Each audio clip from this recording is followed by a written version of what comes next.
আপনি ভুলে গেছেন কিভাবে? আপনি কাফনের কথা কিভাবে ভুলে গেছেন? এই 10 কোটি টাকার বিল্ডিং দাঁড়িয়ে থাকবে জায়গায়, মাত্র 1200 টাকার মাল লাগবে আপনার জন্য। কাফন, জাফরান, সুরমা, আতর, কাফুর, গামছা, সাবান। কথা কন না ঠিক? খুব ভালো ব্র্যান্ডের নিলে 1200 টাকা, সর্বোচ্চ 1500 টাকা। আর ওই দোকানদাররা ভালো ব্র্যান্ড বানায় না কাফনের,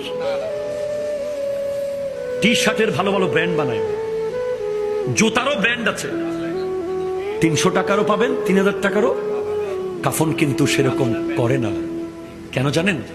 কারণ তারা জানে যে কোনো মানুষ মরে যাওয়ার পরে তাকে ব্র্যান্ডের কাফন পরানোর প্রয়োজন পড়বে না, পরিবারের কোনো মতে দিয়ে দেবে। ঠিক কিনা জোরে বলেন না? বরঞ্চ আরো কম দামিটা কিনে দেবে। দুনিয়া এমন, এটাই দুনিয়া। যতক্ষণ আপনি দাঁড়িয়ে আছেন, বন্ধু বান্ধব, জোশ, খ্যাতি, অফিস, দোকান পাট সব